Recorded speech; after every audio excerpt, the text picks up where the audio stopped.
Excuse me. May I please have some more tea? The elderly Japanese man had been sitting alone for 4 hours. This was the first time anyone heard his voice. A young executive slammed down his fork. Did that old Asian just speak? I thought he was furniture. Go back to your country, Grandpa. You're stinking up the place. Who let him in? This restaurant has standards. We don't serve beggars. Laughter erupted. Phones emerged. Someone live-streamed with the caption, "Senile Japanese man lost in Manhattan." The old man sat frozen, eyes down, hands trembling around an empty cup. Not a single person defended him. But from across the room, one black waitress was watching. The one they called invisible. The one nobody respected. She was about to walk over to that table.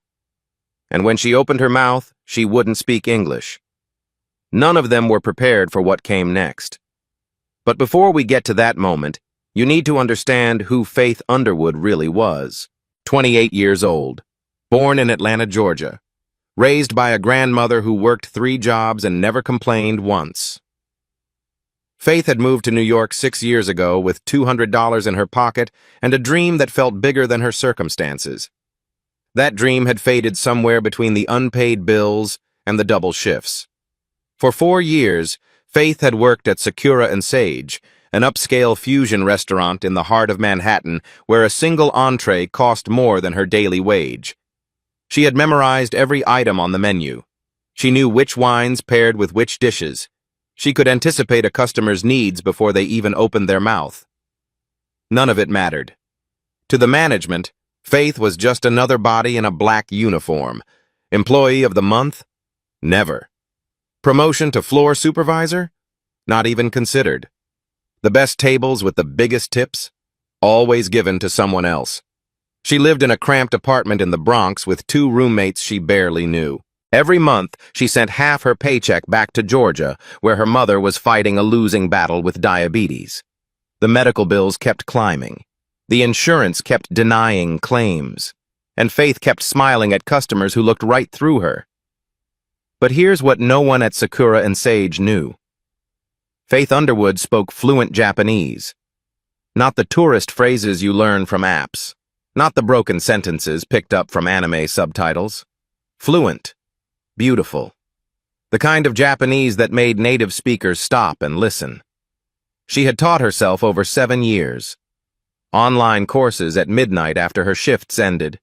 Language exchange partners on video calls during her lunch breaks. Hundreds of hours watching Japanese films without subtitles, pausing and rewinding until every word made sense. Why Japanese? Because of her grandmother. Grandma Lorraine had loved Japanese cinema with a passion that Faith never fully understood until she was gone. Kurosawa, Ozu, Miyazaki. Every Sunday afternoon, they would sit together and watch films that transported them far from their small apartment in Atlanta. When Grandma Lorraine passed away 3 years ago, Faith made a promise. She would learn the language her grandmother had loved. She would keep that connection alive. She never told anyone at work, never put it on her resume. Who would believe a black waitress from Georgia spoke Japanese? Sakura and Sage operated on an unspoken hierarchy that everyone understood but no one acknowledged. At the top sat Derek Manning, the floor manager. 34 years old, perpetually stressed and utterly convinced that his position made him important. Derek had a habit of mispronouncing Faith's name, sometimes Faye, sometimes Faith, never correct. Despite 4 years of working together, he never made the same mistake with the white servers. Below Derek came the front-of-house staff, carefully curated like a magazine spread. Megan Holloway held the prime position, a 25-year-old blonde with less experience than Faith but significantly more visibility. She worked the front section near the windows, where natural light made everything look expensive and tips flowed like champagne. Faith worked the back section, near the kitchen, near the storage room, near the bathrooms, where customers went to complain, not to celebrate. It's just how things are. Derek had explained once, not meeting her eyes. You understand. The front section needs a certain aesthetic for the brand. Faith understood perfectly. The kitchen staff treated her differently. Carlos, the head chef, always saved her the freshest staff meal. Yuki, the sushi chef, nodded at her with quiet respect. They saw her work ethic. They noticed how she handled difficult customers with grace. But kitchen staff didn't make promotion decisions. Derek did. And Derek had made his decision about Faith a long time ago. There was one more figure in the daily landscape of Sakura and Sage, the elderly Japanese man in the corner booth. He arrived every day at precisely 2 in the afternoon and stayed until closing. He ordered only green tea and 1 onigiri rice ball. He never complained. He never caused trouble. He simply sat and watched the world pass by. The other servers called him the Ghost. Derek called him that weird old Asian guy when he thought no one was listening. The customers ignored him completely. Only Faith noticed that he always chose the booth facing the window, the one with the best view of the sunset. Only Faith noticed that his eyes carried a sadness too heavy for words. Only Faith refilled his tea without being asked. The old man's name was Hiroshi Tanaka, though no one at the restaurant knew that. No one had ever asked. Every afternoon he walked the 12 blocks from his apartment on the Upper West Side. Every afternoon he sat in the same corner booth. Every afternoon he hoped that someone, anyone, would see him. Not his expensive watch, not his tailored coat. Him. 6 months ago, his wife Margaret had died. They had been married for 43 years. She was American, a photographer from Boston who had wandered into his gallery in Tokyo in 1978 and never wandered out. Their life together had been a bridge between 2 worlds, a constant translation of love across languages and cultures. When Margaret got sick, they moved to New York. It was her hometown. She wanted to see the seasons change in Central Park one last time. She wanted to hear American jazz playing in small clubs on rainy nights. She wanted to go home. Hiroshi had promised her anything. 3 weeks after they arrived, she was gone. Now, Hiroshi sat in Sakura and Sage every day because it was the only Japanese restaurant within walking distance of their apartment. The food wasn't particularly good. The service was worse. But something about the space reminded him of the small cafe in Tokyo where he and Margaret had their first date. He could have gone anywhere. He could have demanded better treatment. He could have revealed who he was and watched the staff scramble to accommodate him. But that wasn't why he came. He came to remember. He came to grieve. He came to see if anyone in this cold, busy city would notice an old man sitting alone. Day after day, the answer was no. Servers walked past him like he was furniture. Customers looked through him like he was glass. His tea went cold. His heart went colder. Until one afternoon, a young black waitress started refilling his cup without being asked. She never said much, just a small nod, a quiet acknowledgement. It was the first time in months that anyone had truly seen him.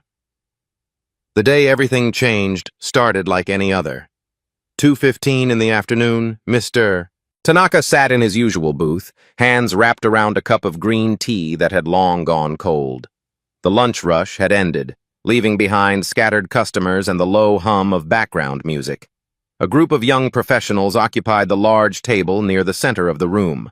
4 men, late 20s, expensive suits, louder than necessary.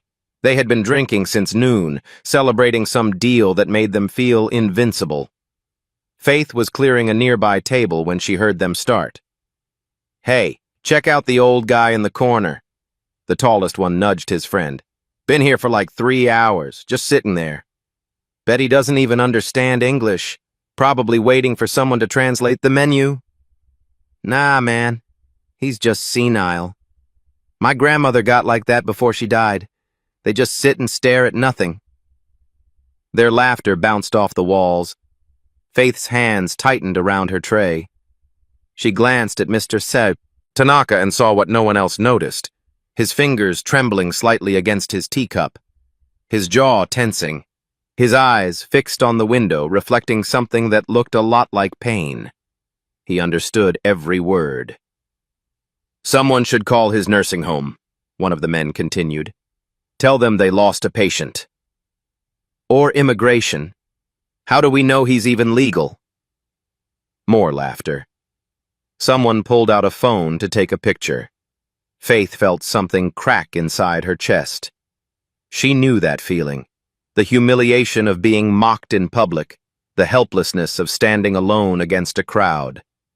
She had swallowed that feeling 1,000 times in this restaurant.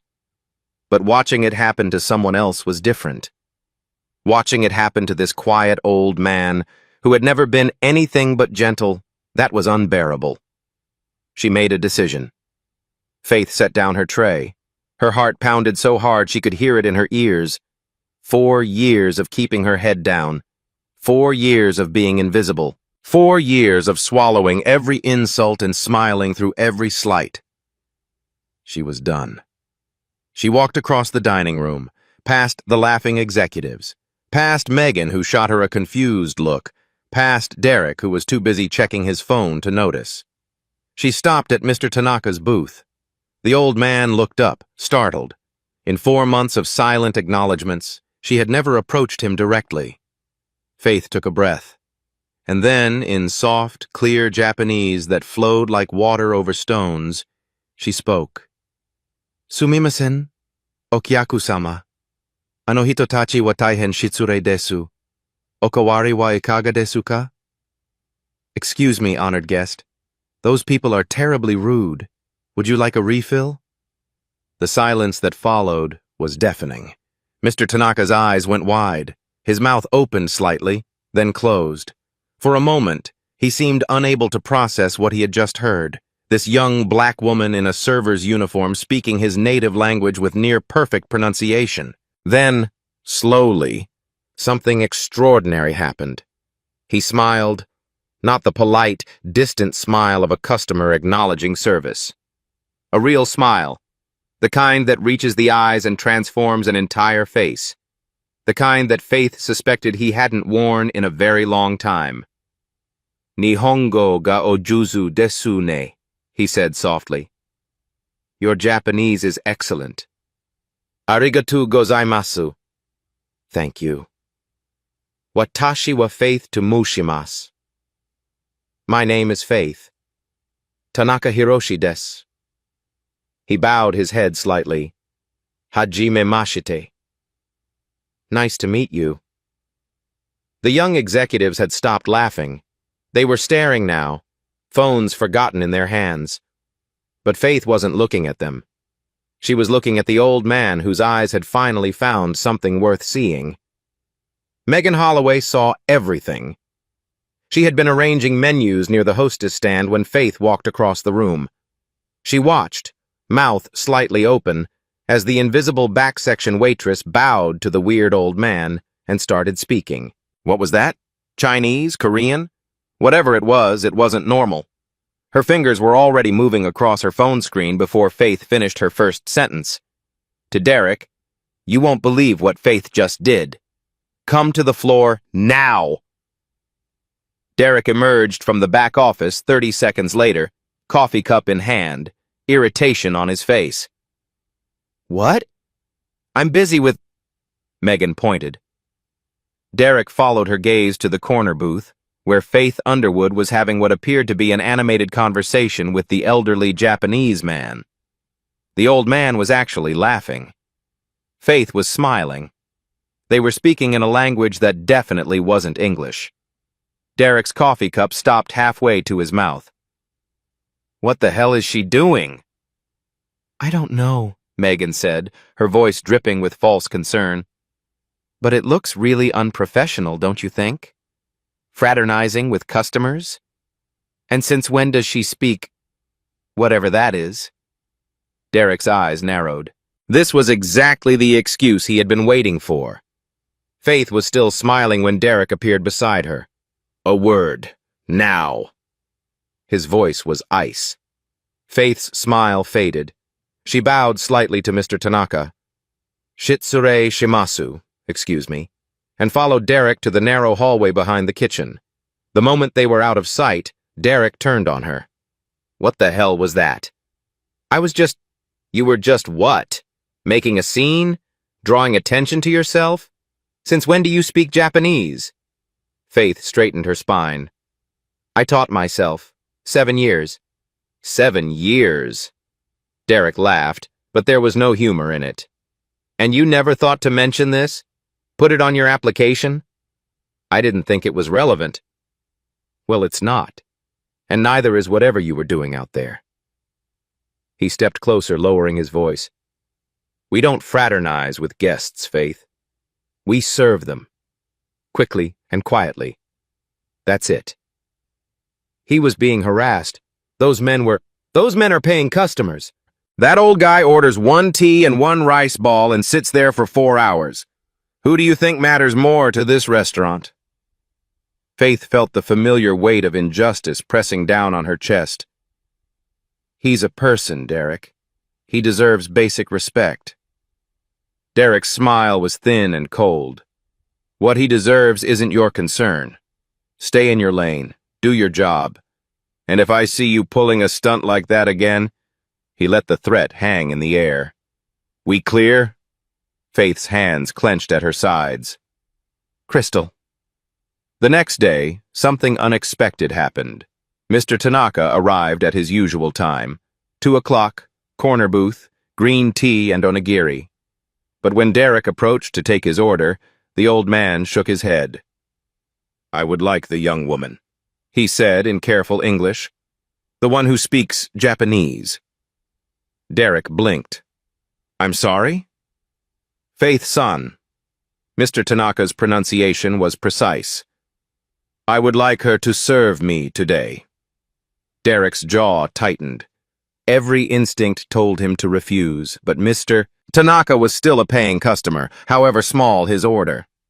And there was something in the old man's tone, quiet but unmovable, that made arguing seem unwise. "Of course," Derek said through gritted teeth. "I'll send her over." Faith approached the corner booth with cautious optimism. Mr. Tanaka gestured for her to sit across from him. "Please, just for a moment." She glanced toward Derek, who was watching from the hostess stand with barely concealed hostility. Then she sat. "I wanted to thank you," Mr. Tanaka said in Japanese. "Yesterday was the first time in 6 months that someone has spoken to me like a human being." Faith's heart ached. 6 months? He nodded slowly. "My wife passed away 6 months ago. Margaret. She was American.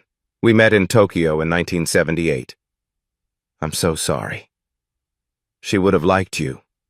His eyes grew distant. "She was always saying that kindness crosses all borders, that language is just love looking for a way out." He paused. "May I ask why you learned Japanese?" Faith hesitated. Then, slowly, she told him about Grandma Lorraine, about the Sunday afternoons watching Kurosawa films, about the promise she made at her grandmother's grave. "So we both speak to ghosts," Mr. Tanaka said softly. "I guess we do." For a long moment, neither of them spoke. The noise of the restaurant faded away. It was just 2 lonely people finding comfort in a shared language of loss. Derek was still watching. He had no idea what they were saying, but he knew he didn't like it. Over the next 2 weeks, a quiet ritual developed. Every afternoon at 2 o'clock, Mr. Tanaka would arrive.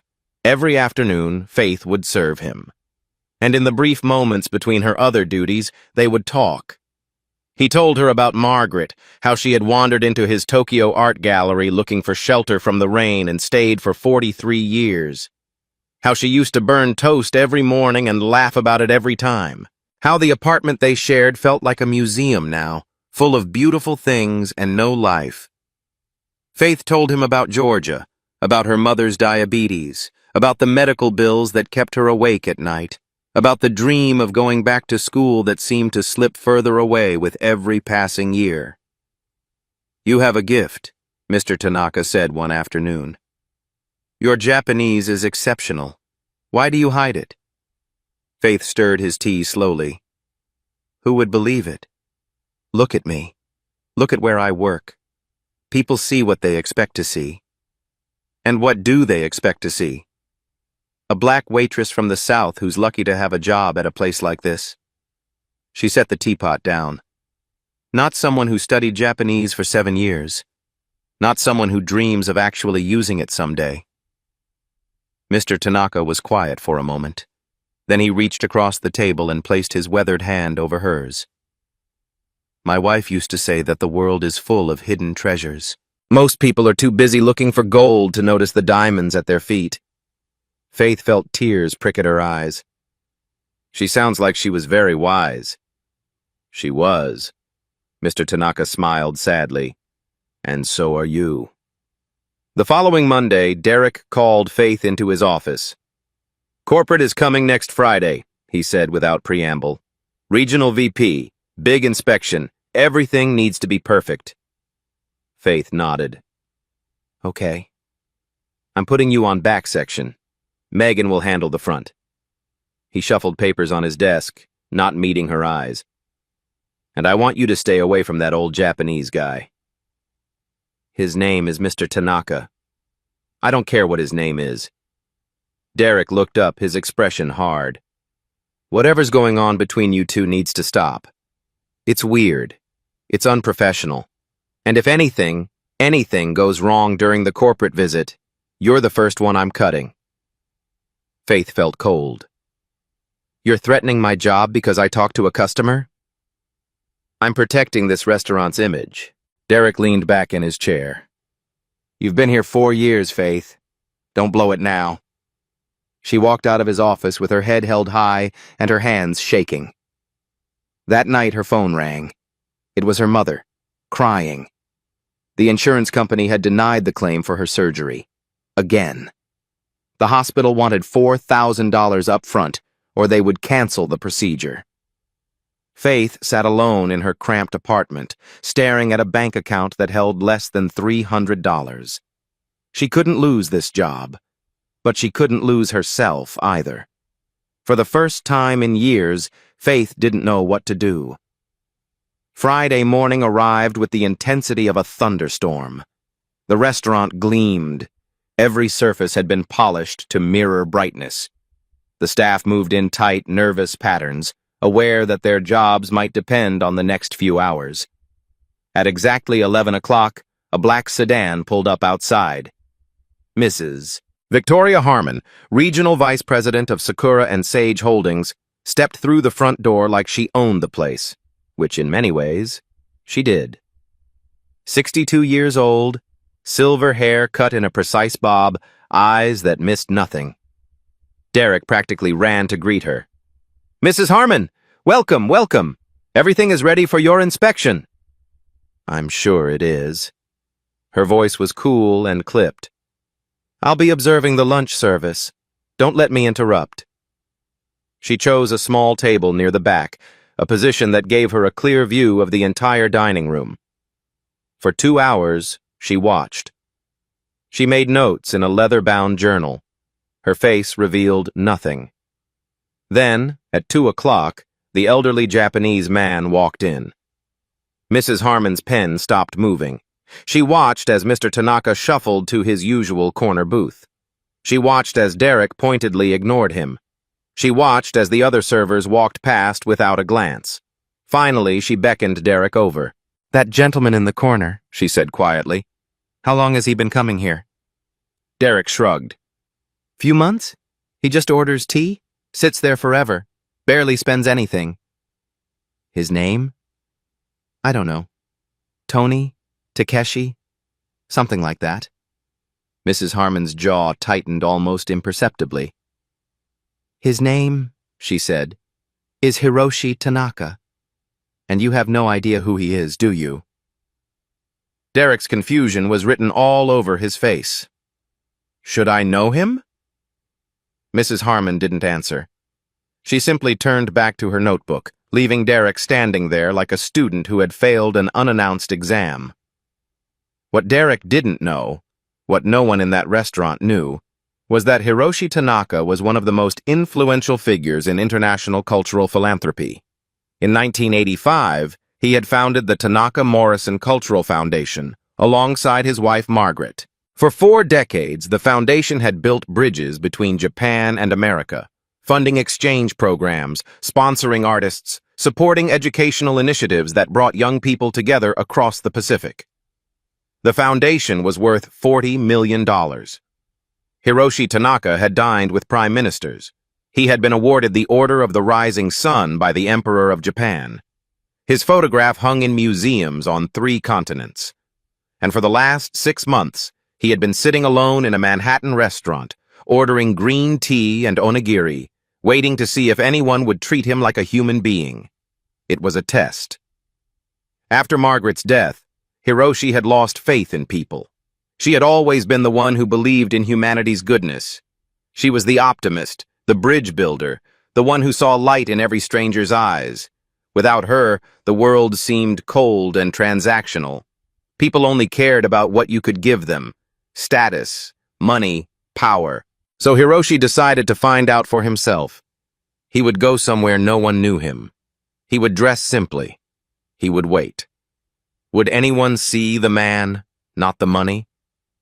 For 6 months, the answer had been no, until a young black waitress walked up to his table and spoke to him in Japanese. Not because she knew who he was, because she knew what it felt like to be invisible. At 2:15, Mrs. Harmon watched something remarkable happen. Faith Underwood, the waitress who had been conspicuously assigned to the back section, approached Mr. Tanaka's booth with a fresh pot of tea. She bowed slightly, and then she began to speak in Japanese. Mrs. Harmon leaned forward. The conversation was too quiet to hear from her table, but she could see its effect. Mr. Tanaka's posture changed. His shoulders relaxed. His face softened into something that looked almost like happiness. This young black woman in a worn uniform was doing what no one else in the restaurant had managed to do. She was making Hiroshi Tanaka smile. Mrs. Harmon made a note in her journal and underlined it twice. Later, after the lunch rush had ended, she intercepted Faith near the service station. "Excuse me, a moment?" Faith tensed, expecting criticism. "Yes, ma'am?" "You're Japanese." Mrs. Harmon's eyes were sharp but not unkind. "Where did you learn to speak like that?" "I taught myself, ma'am. Over 7 years." "Self-taught?" Mrs. Harmon raised an eyebrow. "That's remarkable. Most people struggle to get past basic phrases." Faith didn't know how to respond. Compliments from management weren't part of her experience. "You have a rare talent," Mrs. Harmon continued, "and it seems you've been hiding it." "I didn't think anyone would believe me, or care." Mrs. Harmon was quiet for a moment. Then she reached into her pocket and produced a business card. "Sometimes," she said, "the people who can't see your value aren't the people who matter." She walked away before Faith could respond. That evening, Mrs. Harmon called a brief meeting with Derek. Faith wasn't present, but she heard about it later from Carlos, who had been restocking supplies in the adjacent storage room.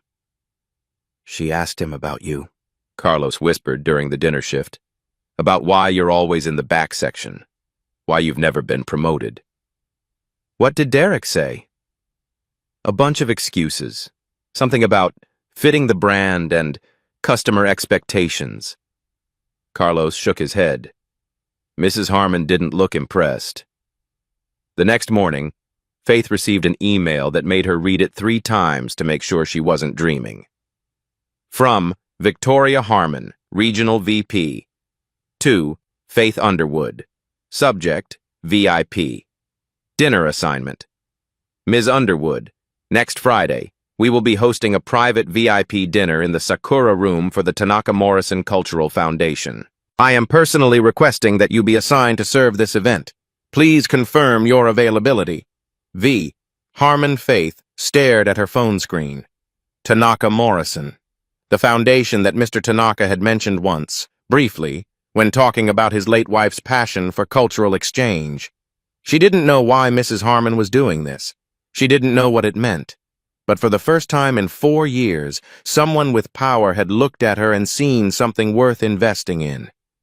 She typed her response with trembling fingers. "I confirm. Thank you for this opportunity." She hit send. And somewhere across the city, Derek Manning was already planning how to make sure she failed. The Whisper campaign started the next day. "Did you hear about Faith?"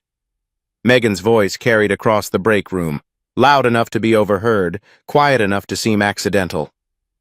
"She's serving the VIP dinner next Friday." "Faith? Seriously?" Another server, Jessica, looked skeptical. "How did she swing that?" Megan lowered her voice conspiratorially. "I heard she's been getting close to that old Japanese man. You know, the creepy one who sits in the corner all day." "Close how?" "Use your imagination." Megan shrugged with practiced innocence. "All I know is she's been talking to him in some Asian language, and suddenly she's getting special treatment from the VP. Doesn't take a genius to connect the dots." The rumor spread like wildfire. By Wednesday, half the staff believed Faith was sleeping with Mr. Tanaka. The other half believed she was faking her Japanese skills entirely, that she had memorized a few phrases to impress management and fool a senile old man. Faith felt the change immediately. Co-workers who had once smiled at her now avoided eye contact. Carlos, usually so friendly, became strangely distant. Even Yuki, the sushi chef who had always treated her with quiet respect, seemed uncertain. She tried to ignore it. She had survived worse. But isolation has a weight. It presses down on you slowly, crushing hope 1 ounce at a time. By Thursday night, Faith felt like she was drowning. She sat alone in the break room during her 15-minute dinner, eating cold rice from a plastic container. No one joined her. No one even looked at her. This was what it meant to reach for something better.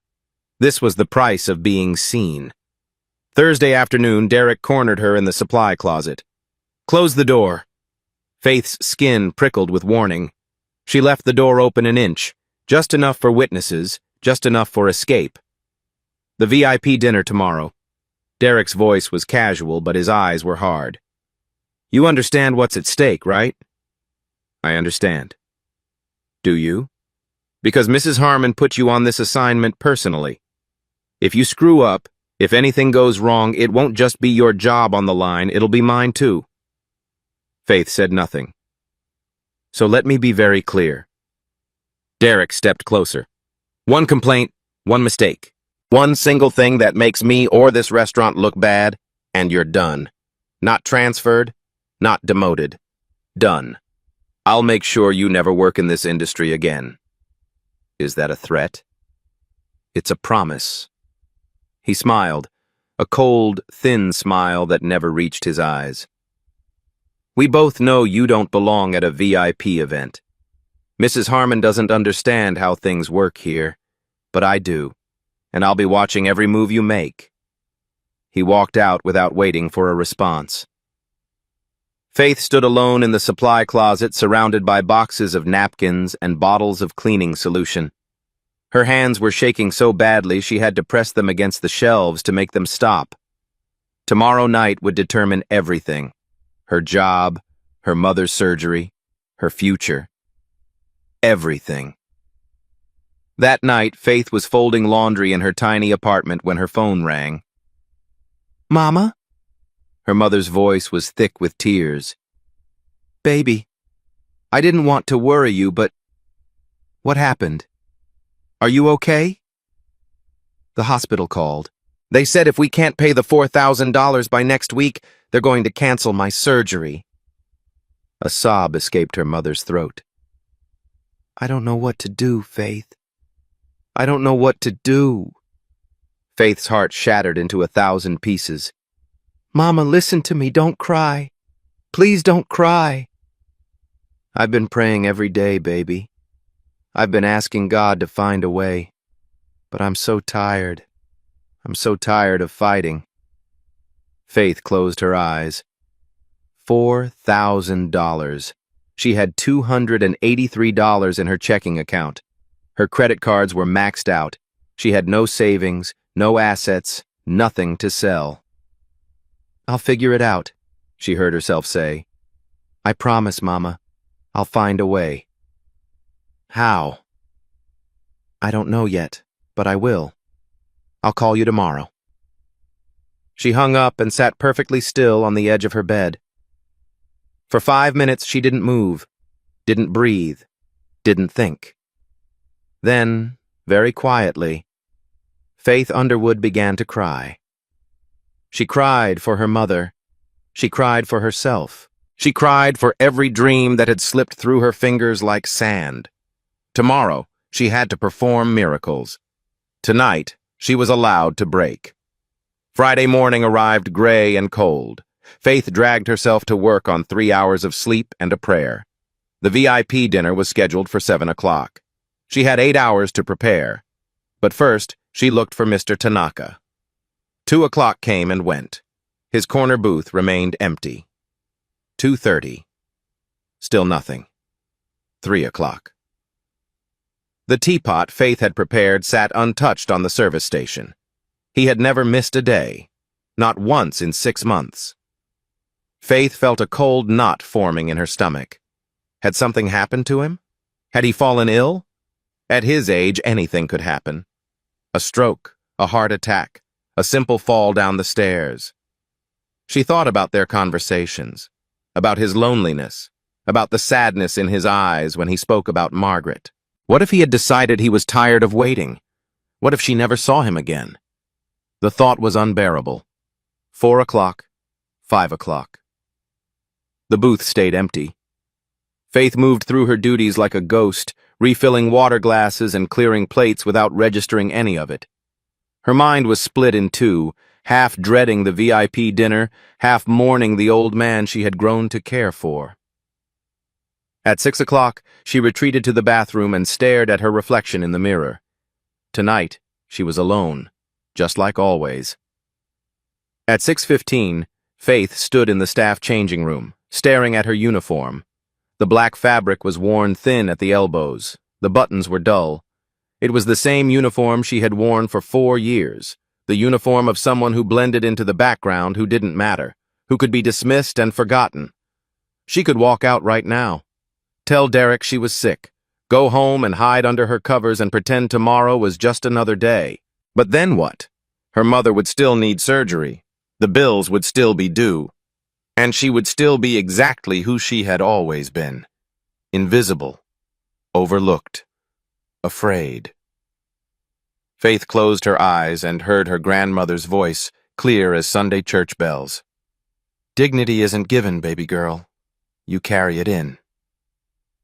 She had carried it through every slight and every sneer, through every mispronounced name and every stolen opportunity, through every moment when the world told her she wasn't enough. She could carry it one more night.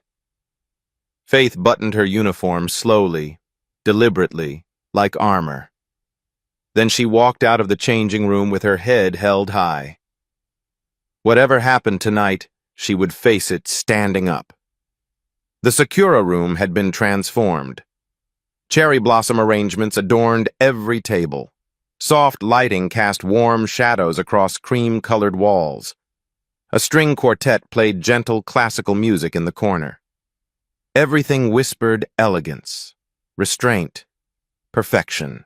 12 guests sat around the main table, donors, executives, foundation board members. Their jewelry glittered. Their laughter was carefully modulated. The combined net worth in this room could buy a small country.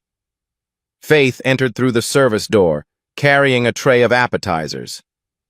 Derek was already there, hovering near the entrance like a hawk. His eyes tracked her every movement.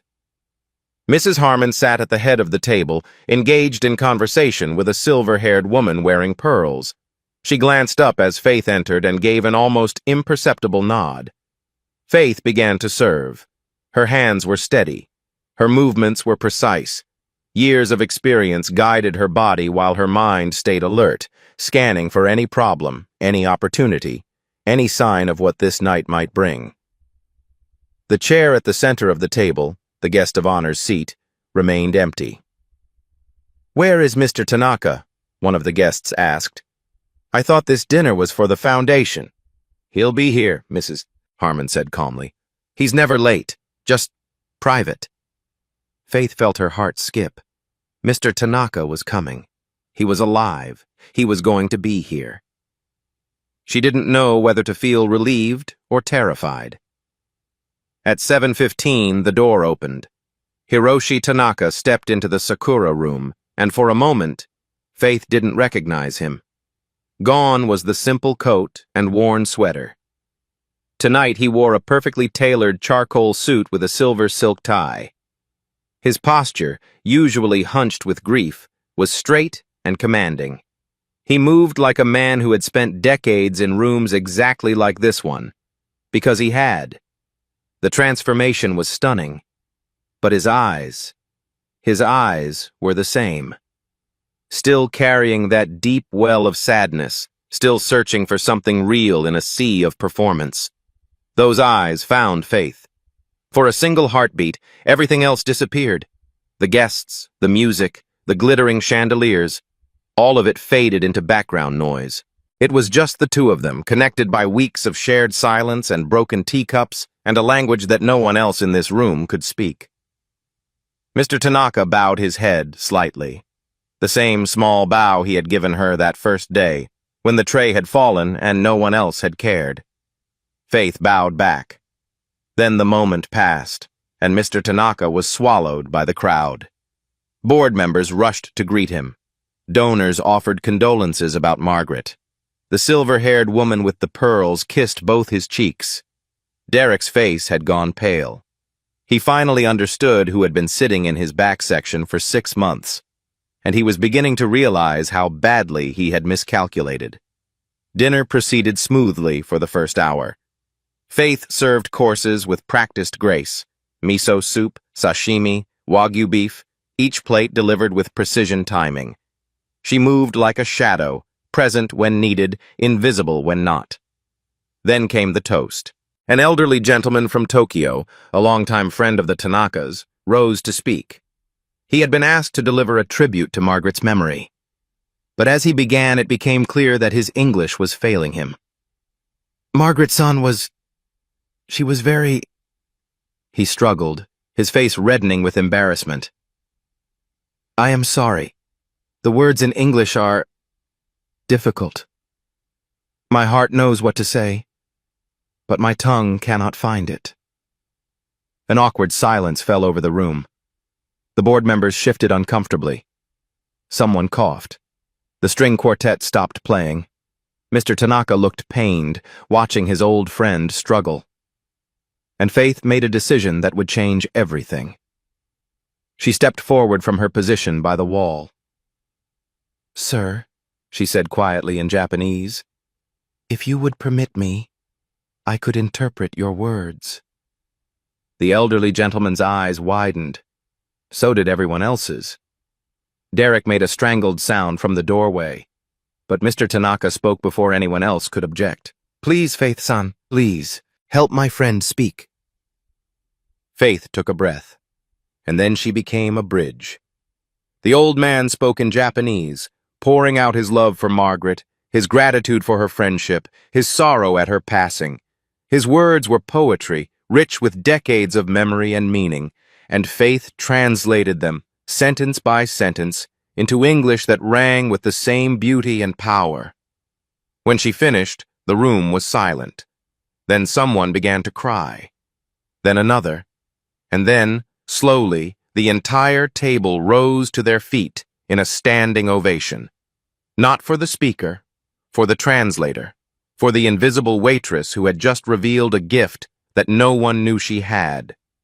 The applause eventually faded. But the moment wasn't over. Mr. Tanaka stood. The room fell silent again, waiting. 6 months ago, he said, his English slow but clear, I lost my wife, my heart, my reason for living. I came to this restaurant every day because I did not know where else to go. He paused, gathering himself. For 6 months, I sat alone. Dozens of people walked past me. They saw an old man, a foreigner, someone who didn't matter. His voice hardened. Some of them laughed at me, mocked me, told me to go back to my country. Uncomfortable, shifting around the table, a few people avoided eye contact. But one person saw me. Mr. Tanaka turned to look at Faith. One person treated me with dignity.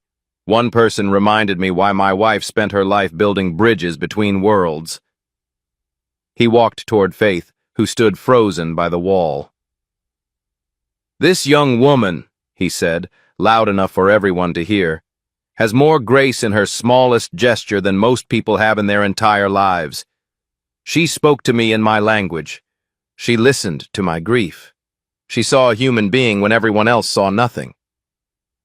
Mr. Tanaka bowed deeply, the formal bow of profound respect. Thank you, Faith-san.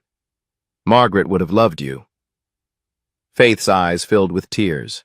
For the first time in her life, she felt truly seen. The dinner ended at 10 o'clock. Guests lingered over coffee and conversation, but the energy in the room had shifted. People kept glancing at Faith, their expressions a mixture of curiosity and reassessment. The invisible waitress had become the most interesting person at the party. As Faith cleared the last of the dessert plates, Mrs. Harmon approached. Walk with me. They stepped into the quiet hallway outside the Sakura room. Mrs. Harmon studied Faith for a long moment, her sharp eyes revealing nothing. How long have you worked here? She finally asked. 4 years, ma'am. 4 years. Mrs. Harmon shook her head slowly. 4 years, and no one knew what you could do, what you were hiding. I wasn't hiding, I just... Faith searched for the right words. No one asked. No, they didn't. Mrs. Harmon's voice held something that might have been anger, not at Faith, but at a system that had failed to see her. That changes tonight. She reached into her jacket and produced a cream-colored business card. The Tanaka Morrison Foundation is looking for a bilingual program coordinator. The position involves cultural exchange work between Japan and the United States. Travel to Tokyo twice a year. Educational outreach. Community building. Faith's heart stopped. The salary is 3 times what you're making here. Full benefits, professional development opportunities. Mrs. Harmon pressed the card into Faith's hand. Mr. Tanaka personally recommended you for the position. I don't know what to say. Say you'll think about it. Mrs. Harmon smiled, a real smile, warm and genuine. But don't take too long. People like you don't come along very often. She walked back into the Sakura room, leaving Faith alone in the hallway. The business card felt like a winning lottery ticket. Or maybe like a door that had been locked for 28 years finally swinging open. Faith returned to the Sakura room to finish her duties. Derek was standing near the entrance, his face the color of old cheese. He had watched everything unfold, the toast, the standing ovation, the private conversation with Mrs. Harmon. He had seen his power evaporate in real time. As Faith passed him, she paused. 4 years of insults and slights and stolen opportunities hung between them. 4 years of faith and stay in your lane and you don't belong. She could say something now, something cutting, something that would make him feel a fraction of the humiliation he had inflicted on her. But Faith looked at Derek, really looked at him, and saw something unexpected. Fear. He was afraid. Afraid of Mrs. Harmon, afraid of losing his job, afraid of being exposed for what he really was. A small man who had used his small power to make others feel smaller. Faith said nothing. She simply walked past him, head high, shoulders straight, carrying her dignity exactly where her grandmother had taught her to keep it. The silence was louder than any words could have been. Behind her, she heard Mrs. Harmon's voice, cold and precise. Derek. My office. Monday morning. We need to discuss some personnel concerns. Faith allowed herself a small smile. She had never believed in revenge. But justice? Justice was something different entirely. The last guests departed at 11. Faith was gathering her things in the staff area when someone knocked on the door frame. She turned to find Mr. Tanaka standing there, still in his beautiful suit, looking somehow both older and younger than he had before. "May I speak with you just for a moment?"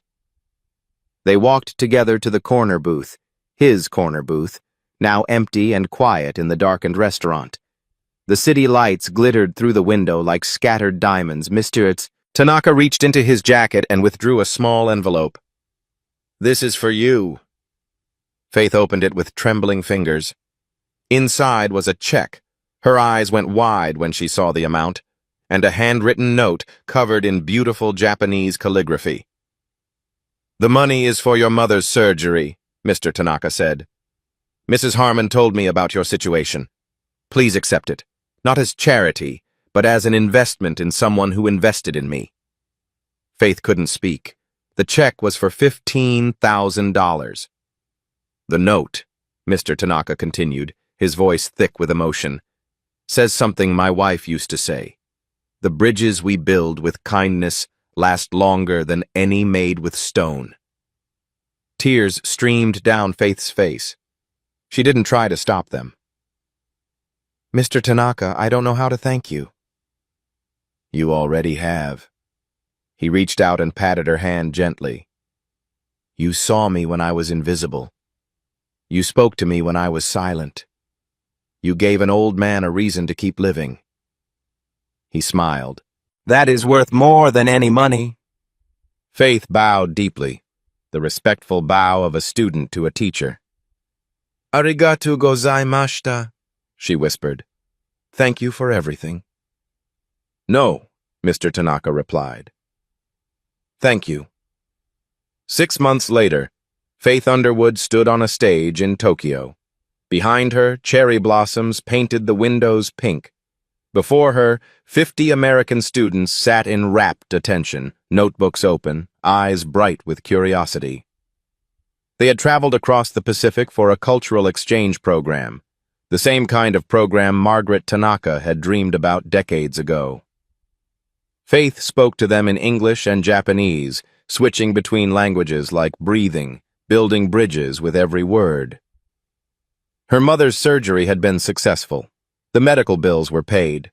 Her apartment in Brooklyn, no longer shared with strangers, had actual sunlight and a small balcony where she grew tomatoes in summer. She called Mr. Tanaka every Sunday. He was doing better now. The grief was still there, would always be there, but it had softened into something bearable. He attended foundation events again. He laughed more. He had even started visiting Sakura and Sage occasionally, sitting in his old corner booth, watching the new staff bustle past. Derek had been transferred to a location in New Jersey. No one at the Manhattan restaurant missed him. Megan still worked the front section, but the tips weren't as good as they used to be. Funny how that worked out. Faith finished her presentation to enthusiastic applause. As the students filed out, chattering excitedly in a mixture of English and halting Japanese, she felt a warmth spread through her chest. This was what her grandmother had always talked about. This was what Margaret Tanaka had believed in. Bridges, connection, the revolutionary act of simply seeing another human being. Faith didn't become successful because someone discovered her talent. She became successful because she refused to hide. For 7 years, she had studied a language in secret, convinced that no one would believe a black waitress from Georgia could master Japanese. For 4 years, she had worked in a restaurant that treated her like furniture, swallowing her gifts to survive. But when the moment came, when a lonely old man needed someone to see him, she didn't hesitate. She stepped forward. She spoke. She revealed what she had been hiding, and in doing so, she gave Hiroshi Tanaka permission to stop hiding too. That's the thing about being seen. It's contagious. When you offer it to someone else, truly see them, truly acknowledge their humanity, it comes back to you tenfold. Faith didn't wait to be discovered. She discovered herself, and that made all the difference. Right now, somewhere in your life, someone is sitting alone. Maybe it's a colleague no one talks to. Maybe it's a neighbor who keeps to themselves. Maybe it's a family member whose talents have been dismissed for so long they've stopped believing in themselves. Maybe it's you. The world is full of invisible people waiting to be seen, full of hidden treasures disguised as ordinary faces, full of bridges waiting to be built. The question isn't whether they're worthy. The question is, are you paying attention? Look closer today. Speak kinder. See deeper. You never know whose life you might change, or who might change yours.